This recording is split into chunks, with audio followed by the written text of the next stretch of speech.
This gangly girl in a plaid dress might look like any other young teenager from the 1970s, but the truth of her life is far more sinister. Her name is Jeannie Wiley, and in October of 1970, she would become known as one of the worst cases of child abuse in human history. From the time she was a toddler, her deranged father had strapped her into a handmade straitjacket and tied her to a plastic children's toilet and left her in a locked room.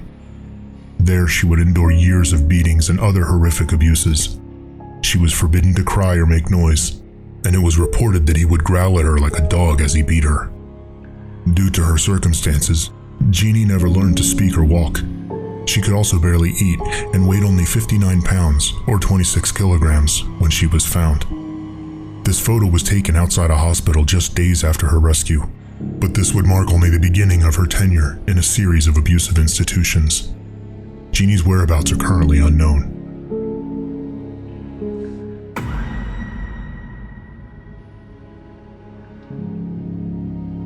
By all standards, Anatoly Moskvin was a genius.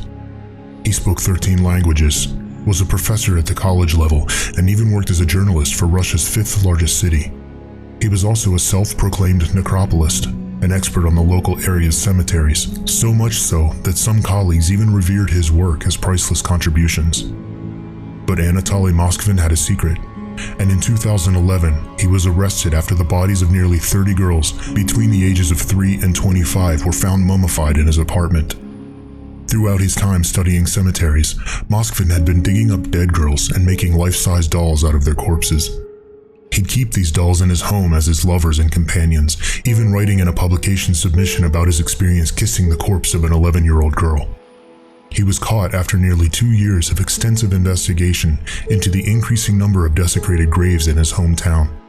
As police searched his apartment, they discovered numerous atrocities, such as music boxes embedded in the chests of many of his so-called dolls, seemingly set up in such a way that they would make noise when they were touched.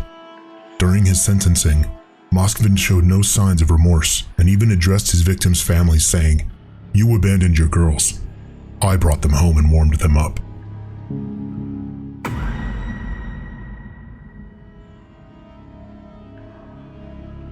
Robert Rhodes was many things. First, he was a truck driver, driving commercial trucks back and forth across America.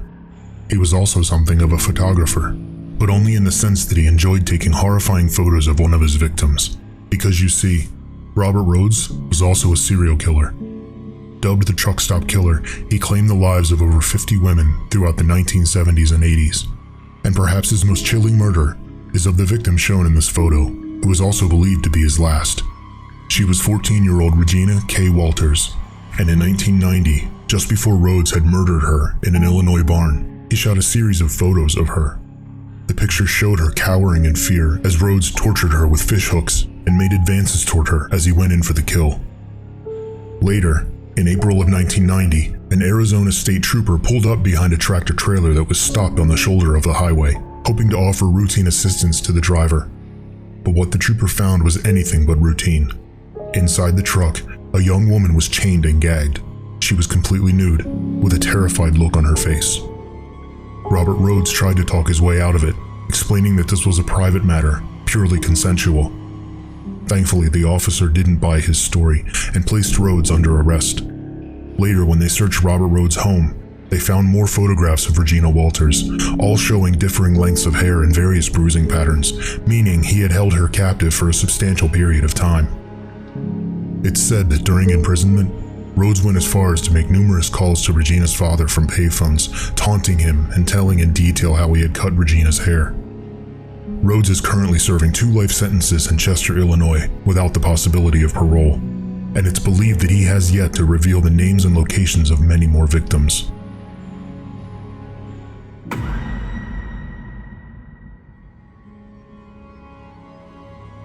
On May 18, 1980, the freelance photographer Robert Landsberg climbed to a newly discovered vantage point nearly 4 miles from Mount St. Helens in Washington state.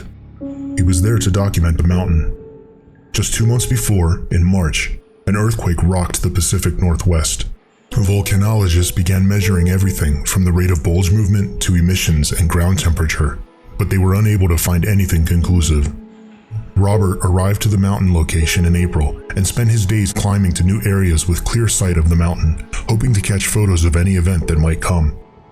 On May 17th, he made an entry in his journal that the volcano, quote, feels right on the verge of something, and Robert Landsberg had no way of knowing just how right he was. The next day, May 18th, a larger 5.1 magnitude earthquake shook the Pacific Northwest. The top of Mount St. Helens blew off, causing a massive debris avalanche, still the largest in recorded history, and the most destructive volcanic eruption in the history of the United States. Robert Landsberg captured the explosion, and just after taking his first few pictures, he had a sudden realization. 4 miles was not enough distance from the volcano. He had no way of escaping the explosion, the debris, or the fallout. His life was forfeit. With true dedication to his craft, Robert took photos of the scene until the very last moment. He then removed the roll of film from his camera and secured it in a case. And then he put that case into his backpack. And in an act of final sacrifice, he laid down on top of the backpack, hoping this would be enough to preserve his film. 17 days later, Robert's body was found, buried in ash. His film, however, was intact, and the photos of the terrifying event can be seen to this day.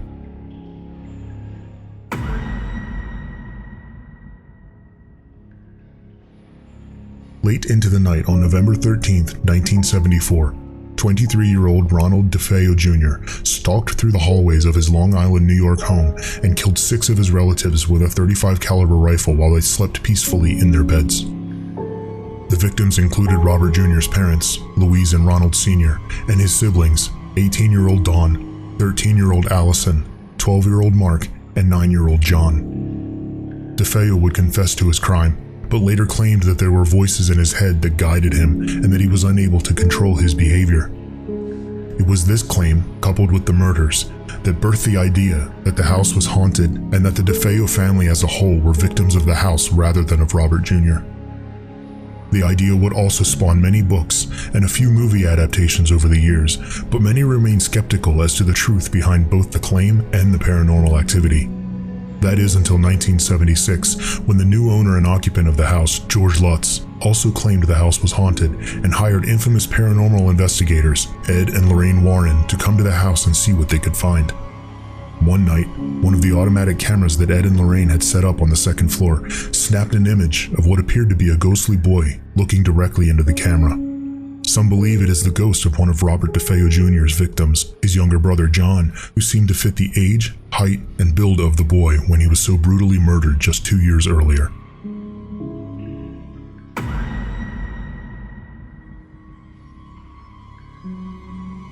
Just after midnight on New Year's Day in 2011, Filipino politician Reynaldo Dagsa walked through the streets of metropolitan Manila in the Philippines. Accompanying him were his wife, daughter, and his mother, and the foursome spoke optimistically about the new year as they made their way home from a New Year's celebration. When they reached the street near the councilman's house, Reynaldo suggested that his 3 ladies pose for a picture before they headed inside for the night.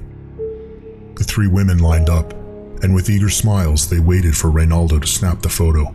But this would be the last image Reynaldo would see. As the camera flashed, his life was snuffed out by a gunman. Chaos ensued, and the 3 women collapsed next to the body of their slain father, husband, and son, and they wept as the shock and adrenaline gripped them.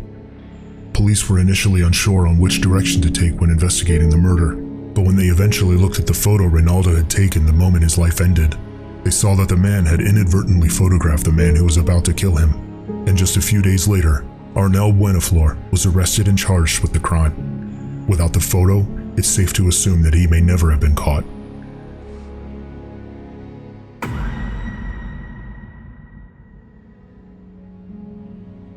In 1944, on a farm outside Plainfield, Wisconsin, 2 brothers Ed and Henry Gein set out to burn some brush and other vegetation away from a field. The fire suddenly went out of control, and when firefighters arrived, Ed told them that Henry had vanished. Soon after, the firefighters found Henry's body face down in a nearby marsh, dead from asphyxiation. And while it couldn't be proved, some believed that Ed had turned on his brother and killed him. Ed and Henry's father had died years before due to his rampant alcoholism, which left Ed and his mother Augusta to tend to the house and farm by themselves. They lived in the house for about a year until Augusta died in 1945. It was then that Ed Gein would start his descent into madness and depravity. Over a decade later, in 1957, a 58-year-old store owner from Plainsfield went missing, and after a brief investigation, police found that Ed Gein had been her last customer, having gone into the store to buy some antifreeze.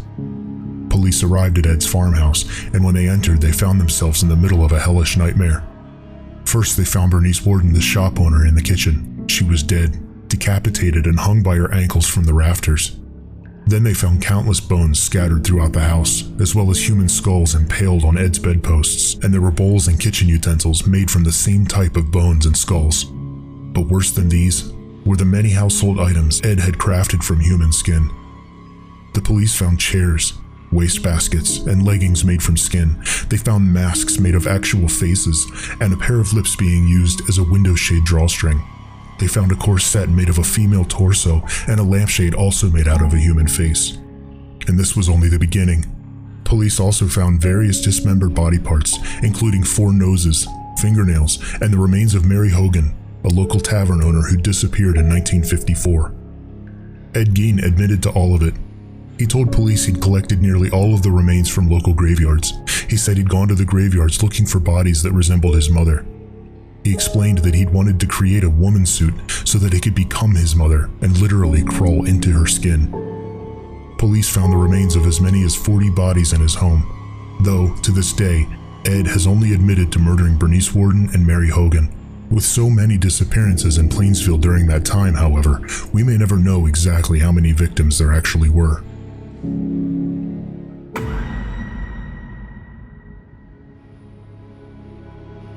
In 1979, German mountaineer Heleonore Schmatz made history by becoming only the 4th woman in said history to reach the summit of Mount Everest.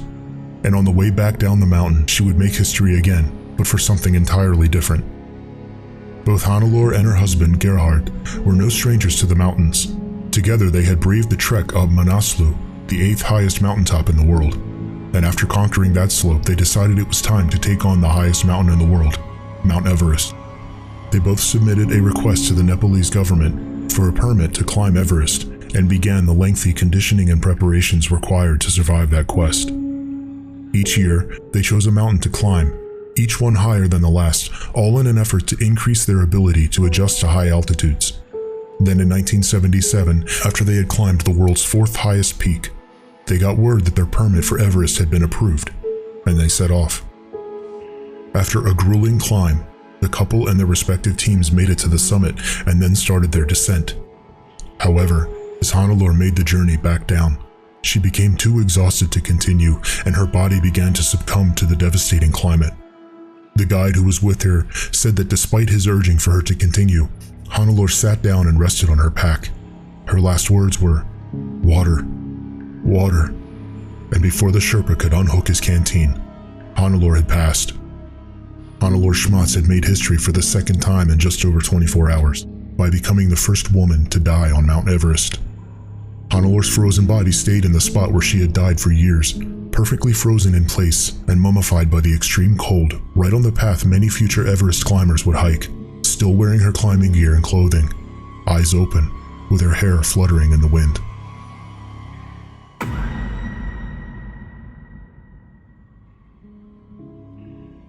Mental institutions from the early 1900s have had their fair share of scrutiny, but no evidence is more horrific than the actual photos taken in these asylums. This photo depicts one of the many patients restrained in a mental institution in France during the year 1900. Unfortunately, it's hard to know what condition this patient was suffering from, since at the time, people could be committed for any number of ailments, including depression and PTSD, to schizophrenia, and even learning disabilities. The true extent of the terrifying abuses that took place in these asylums will never be fully understood, nor will the trauma suffered by these people in these archaic institutions.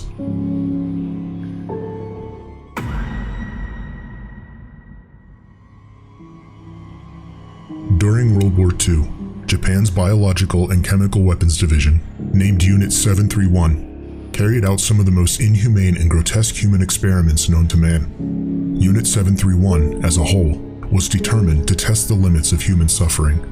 They conducted a plethora of torturous tests on captive Chinese civilians, ranging from weapons testing on live prisoners, such as bayonet practice and purposeful frostbite. Other experiments included infecting prisoners with syphilis and forced pregnancies. But the unit's larger mission was to develop horrific weapons to use on the Chinese population on a massive scale. In the picture, we see Unit 731 conducting a bacteriological trial on a living test subject in northeast China.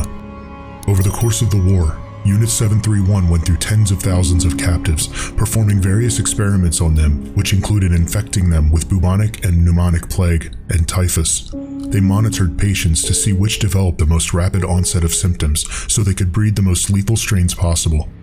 Then, they'd expose a huge number of fleas to the strain and package those fleas inside clay bomb casings.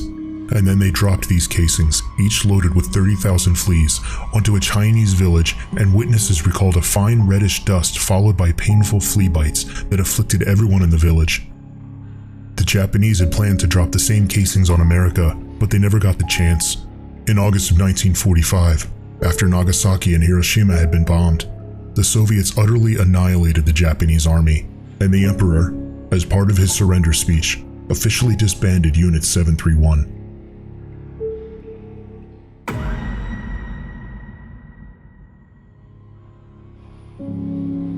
While the image shows what might be an innocent sleepover or a friendly camping trip in a cabin, the reality is much more disturbing. On March 26, 1997, 39 members of the Heaven's Gate cult, including their leader, Marshall Applewhite, readied themselves to be transported to a utopian planet following the Hale-Bopp comet. This, of course, was nothing but false indoctrination of the people by Applewhite, but nonetheless, all 39 members consumed a mixture of barbiturates and applesauce, and then they washed that mixture down with vodka. Bags were tied over each member's head, and Applewhite himself was the 37th member to die. Each cult member was found wearing matching Nike sneakers and an armband that read, "Heaven's Gate Away Team."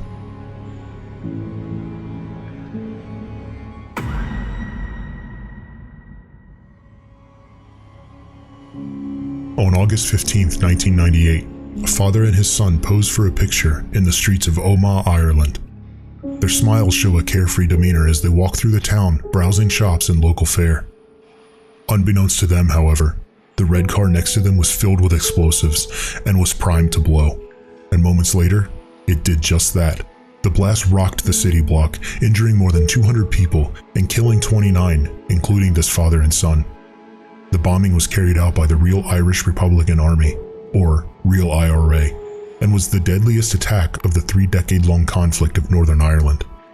The terrorist act was carried out despite a ceasefire agreement that was made between the delegates of opposing parties in April that same year, named the Good Friday Agreement. But some members of the Real IRA disagreed with the ceasefire and were against certain measures included in the agreement, which required the Real IRA to seek a political solution to the conflict.